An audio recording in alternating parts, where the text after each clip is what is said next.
Alright, hello, this is a business video. This is on quality. What we're going to be talking about today is, well, how do you define quality? I mean, you know, some people quality just mean a good item. We're going to be going through quality, quality control, quality assurance, why we use quality assurance, total quality management, it's a Japanese thing.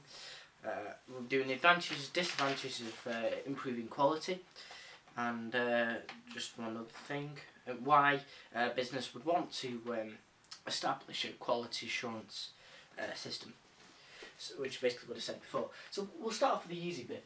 Well, what is quality? Well, quality is not essentially just something that's the best in its class. So for example, I don't know, the best car might be Rolls Royce, or the best house might be a mansion. It's not the best. It's if it fits its purpose. So fit for purpose. So by this, we obviously mean. Sorry, just give me a second. Fit for purpose.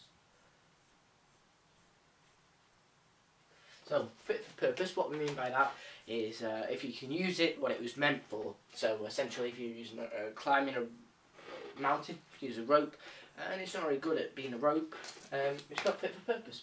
If it meets the consumer's needs, these two are quite, there's only two, but they're quite intertwinable. So consumer needs, what they want it to do, might be a little bit more than it's fit for purpose for. So they're two things the quality must have. So yeah, that's the main bit. That's the quality bit. The definition of a quality product is just a good or service that is fit for purpose and meets the consumer's needs concisely. There. So we've said it's not necessarily have to be the best one possible. Next one is quality control. Now we sort of mentioned before, we use quality assurance rather than quality control. When I start explaining this, you'll start to see why.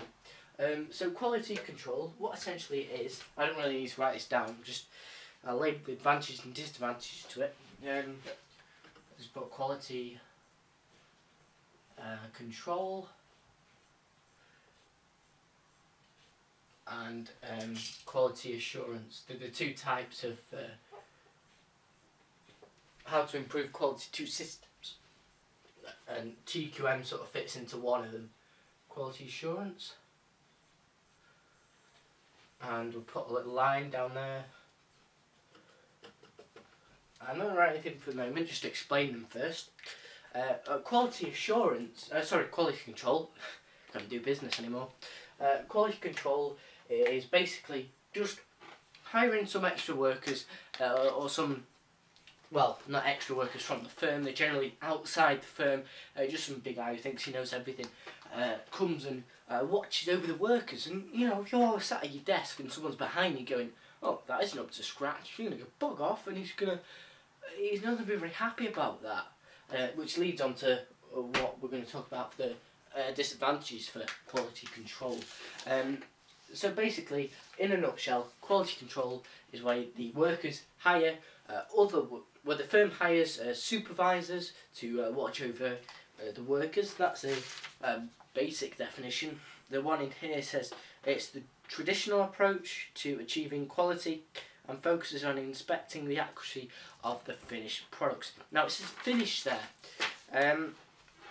Finished, it means like the thing's already been built, so all you're doing is saving it, going to the consumer basically. You're just destroying it and you have to reuse it, it takes a lot of money. So we'll go over the disadvantages and advantages now. Hopefully you've got a bit of an idea of what it is. So obviously an advantage of quality control is a disadvantage of quality assurance. So these two are intertwinable. Just think what's the best one to start off with. So just get a different pen actually. The black one. Come on. Hopefully this will work. So disadvantage is the same as an advantage of that.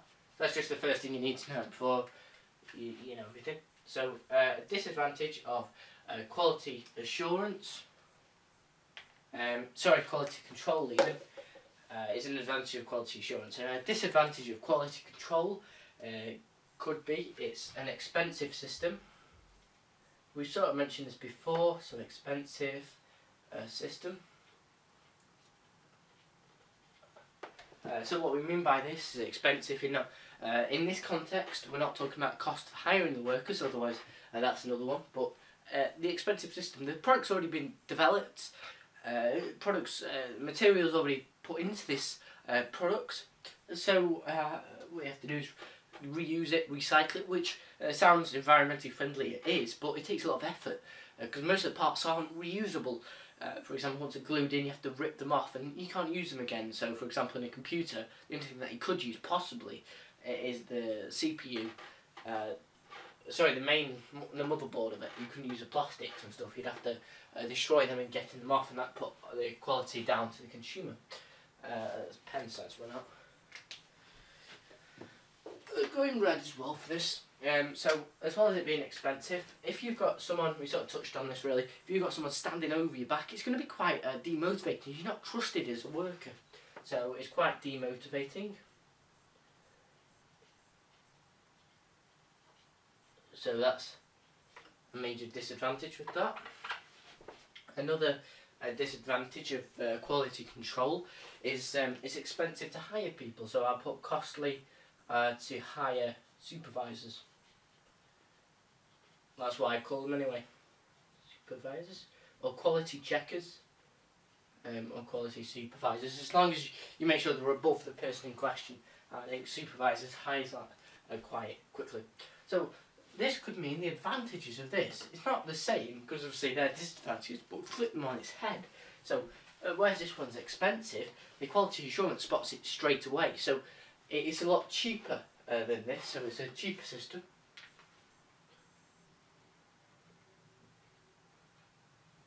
So basically, I should have mentioned this before, but a quality assurance is where you train up the workers and you give them delegation to say this product isn't good enough, give it back to the other person, they fix it and take it back, so you're never actually getting rid of any products. And obviously if you're giving control to them, it's motivating. They want to come to work, they put more ideas in, they're going to take less days off, which could lead to a lower labour turnover. So it's actually motivating, as they all feel part of one unit, and that's very lovely. And obviously you don't need to hire supervisors. I don't really need to put that on actually, but it's just cheap in terms of you don't need to hire people. But you could say in the long run, in the short run actually, it is more expensive because you've got to train the workers, so you could have a little bit of that in there. Now for the advantages of quality control and disadvantages of quality assurance, again, same thing, flip them on its head. Well, I'm not going to go over too many, I don't think. An advantage of quality control, it does stop the product getting to the consumer, which again really isn't so much of a disadvantage of this, because that does that as well. So it stops poor quality products ending up in the hands of the consumer. So it stops poor quality products being produced. Products in the hands of the consumer. Again, that one does this as well, except it stops the poor quality ever happening in the first place. You couldn't really talk about that as a disadvantage of quality assurance. Another advantage, if we can think of another one, they don't tend to focus too much on these two. It's mainly these two here that are in red and a bit of black that they mainly test you on during the exam. So I think that's all really can. I know I've missed out this here. But hopefully they don't ask you on that, and should be okay. Right, so I mean there's nothing more in my book on them too, so I've listed everything there. Just rub that off. You can go back if you didn't. Great. Didn't get all that or rub something off. You could just nip back in the DVD, and you should be able to, sort it out. So, the next part we're going to do is to do with total quality management. So, this is one sort of section on its own. It's a subsection in quality, but basically TQM is essentially quality assurance. It is the same thing. So the advantages and disadvantages of TQM are the disadvantages and advantages of just improving quality in general, but more the assurance type of it, but it doesn't matter which one you pick.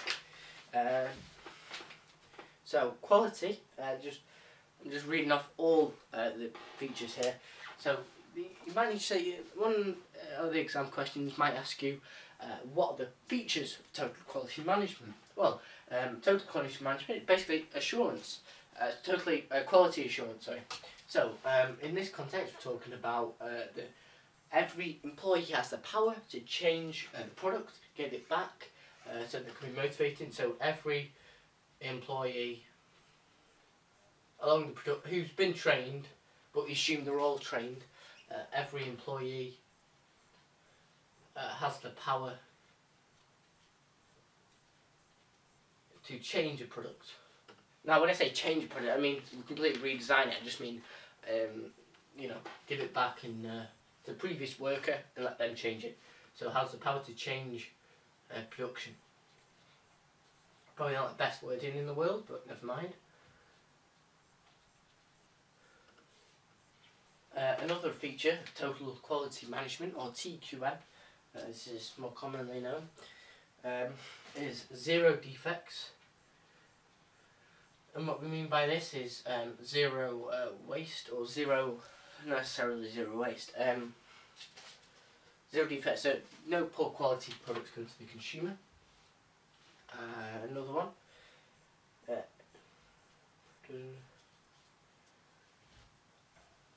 Yeah, so I'm just trying to work out how to word it actually. So basically, if everyone has the power to change the production, they're always wanting to, you know, impress. They're always wanting to change and do something better, more above the average employee. So they was motivated to change, looking for something that's better, looking for something how the products can be improved, for example. So there's a continuous effort to change.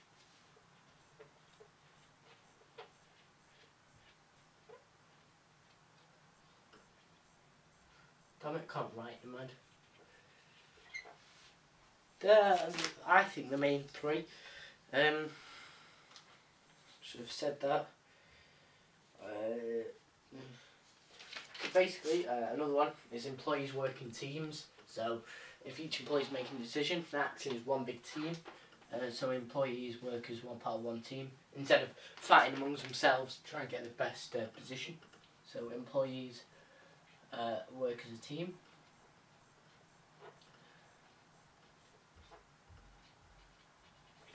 I'm just going to leave you with them four. There are a few more here and there, but I think they're the main four. Didn't want to bombard you with too much, so I'll just get out of the way so you can see that. Just yeah, it can yeah. So basically, every employee has the power to change the production. So if there's a defect, they can change it, and they aim for zero defects. Continuous effort for change from the employees, and employees can work as a team. So just go over that again. Every employee has the power to change production. There is no defects with this way of doing things. There's a continuous effort to change, and employees work as a team. Hopefully I've gone over that a few times there, so that'll be quite self-explanatory now. So every employee has the power to change. There's going to be zero defects. There's a continuous effort for improvement. And employees work as a team. So let's rub that off.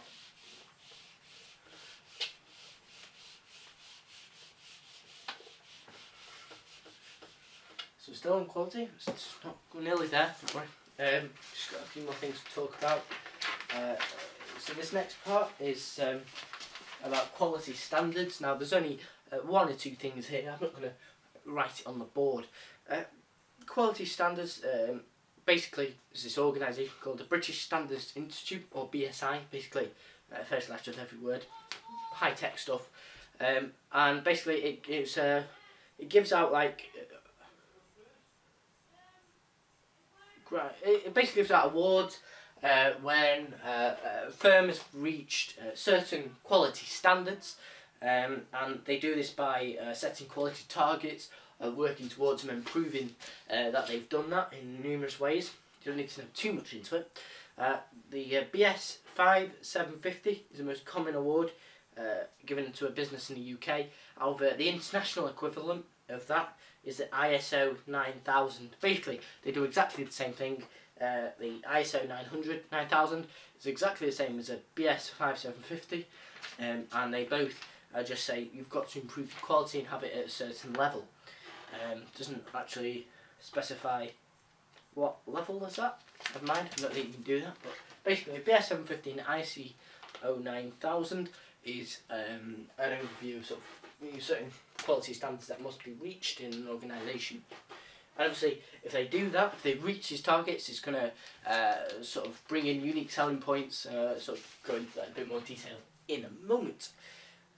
So why is it important for businesses to establish a quality assurance method? Well, if there's a quality assurance method, I'm not going to write it down actually. It involves everyone. Everyone's working towards in the assurance, but everyone is working as a team.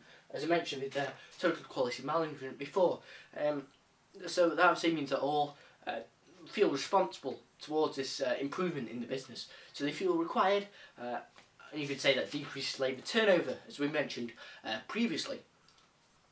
It also reduces costs, as you don't need to throw away as much equipment. Hopefully you don't need to throw away anything. That's the target of zero defects. Keep looking behind me at whiteboard, man. Obviously gain credit for the awards. BSO 5715, the ISO 9000, working towards certain standards and standards within the business. So that's what you can talk about there. Now going to the main bit, the advantages and disadvantages of quality systems. Now this is pretty much anything, well, any quality system, the two. Just generally, is it good for a business to improve its quality, or is it not a good idea at all? An advantage is increases sales volume. Now this actually links into another advantage, which we're going to mention in a moment. So I'd avoid this one because you'd end up talking about quite a few. Well, so yeah, you could, didn't matter, but you do. Basically, if a product or service meets the demand or the needs of firms, consumers, and the demand for the product will increase. So basically, what we said before, the quality of a product is dependent on if it meets consumer needs and if it's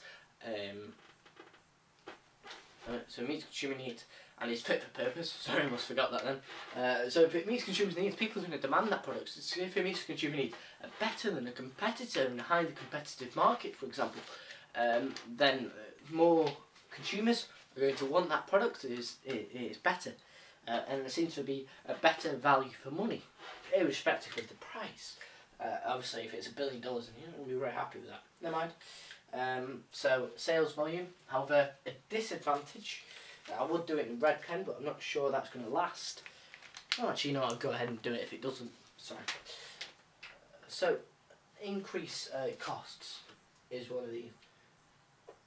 And you go, well, surely if you increase quality, that's going to decrease your cost. Well, it is. That is an advantage of improving the quality. But for the immediate effect, the short run. So I'll just put S over R, short run. So in the short run, you have to research what kind of quality is best for the business, and just generally train the workers up. Because, for example, quality assurance is a good one. You've got to train the workers that you can't just give quality assurance to anyone. There's certain things, exams, stuff they have to pass before they can. Otherwise, they're giving essentially quality assurance is giving control over to the worker, which is good because it motivates them, but not necessarily able to do that. So you need to train them all. Which, if they're outside office hours, because it's off the job training, assuming they're changing the job sort of thing. They're going to need to be motivated, and you could bring in the off-the-job training, on-the-job training, advantages, disadvantages, fiddle with that around if you needed to. So that's quite a good one to talk about, costs, because we sort of mentioned here, I'll go into this, it's actually reduction in costs. And you go, well, how could it be a reduction and an increase in one? Well, a reduction in costs is, this is more to do noticeably in the longer run. It does happen in the short run, but it's more noticeably in the longer run. Now you go, well, how is this in the longer run? Well, good question. The longer run implies that if we introduce this sense of quality, we don't need to get rid of these products. There's no reason, because they meet the consumer's needs and they're fit for purpose, so you don't need to get rid of them. So the firm's going to spend less on wastage. When firms spend on wastage, it spends on using recycling the products, which is a heavy cost. So if it spends less on that, it's a significant decrease in cost to the business. So it can lower its prices in a competitive market, for example. But depending on what sort of effect that has, it's not appeal and whatnot. Obviously there's an increase in cost and a decrease in cost. So the increase in cost, just to go over that again, the increase in costs is to do with the training, the decrease in costs is to do with the wastage of the products. So another disadvantage of quality. Now, what I like to do is put a bit more advantages in there, but you know, if you like a balanced argument, you can do. It's obviously no problem. So another thing is it can cause disruption to production. I don't know. You go, well, how can it be to production? You go, well, how can it be a disruption to production? Surely it's going to improve production if quality. It's not people are going to be resistant to it. Well, that's actually the argument to be, but so disruption to production. So basically what this means is you're going to have to train workers, maybe inside office hours, take them out of work. It's going to stop work, it's going to slow it down to disprove your quality of your current products that you're producing. And obviously that's going to have a disastrous effect. That's the sort of road I go down for that. Just any more disadvantages? You need training costs, I've said that. Cultural change. I just put this down. I don't necessarily remember this one. I've got the booklet here. The cultural change.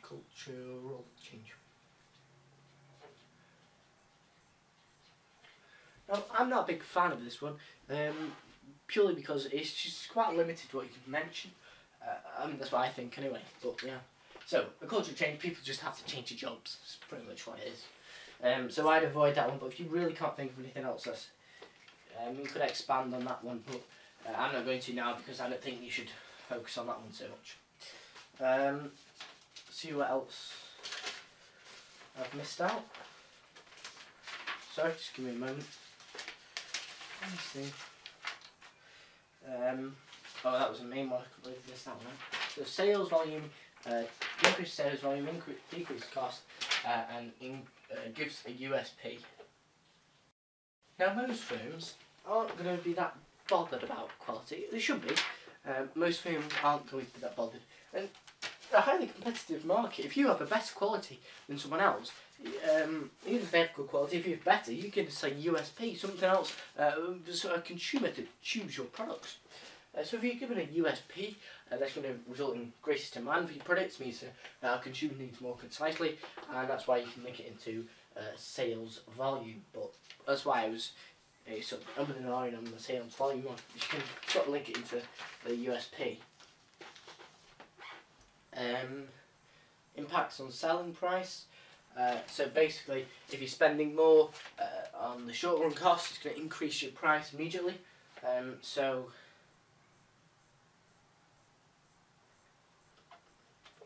I'm not going to focus on that one too much because I'm sort of a bit confusing why I put it in an advantage. Yeah? So firm's reputation. So it increases a firm's reputation.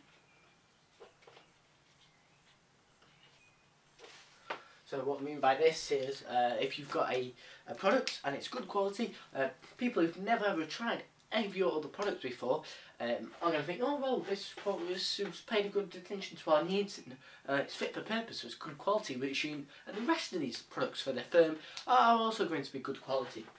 Obviously that could work the other way. If you decide to reduce quality, you flip these round and that could work against your firm, for example. That's why I need to keep a tap on quality control.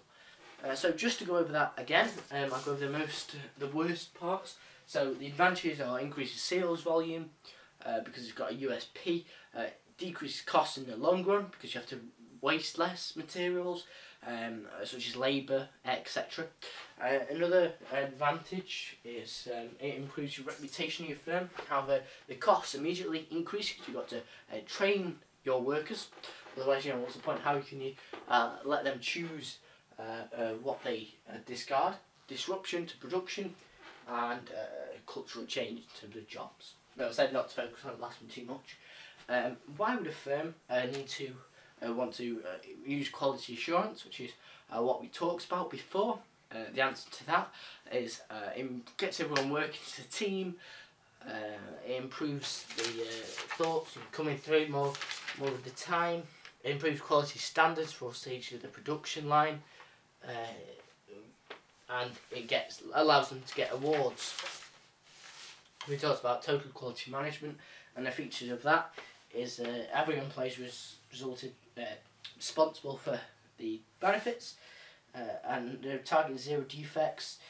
Employees should work in teams, and a commitment to continuous improvement and change. Then we talked about the quality control, which is hiring workers to look after other workers, make sure they're doing the right job. And then we have the quality assurance, which is where the workers are trained, but obviously use the advantages there. So we talk about that. Remember, that's pretty much it actually. Just used a book. I don't normally go over the booklet, but today I just didn't want to miss anything out. There was a few things I might have missed out during today. Anyway, the main thing you need to take away from this video is the fact that a quality product is not necessarily a product that is the most expensive it could be. As long as it meets the consumer needs and is fit for purpose, then the product is considered to be a quality product or service. Don't forget the service bit. So that's pretty much it for this video. We'll see you in the next video, and enjoy your life.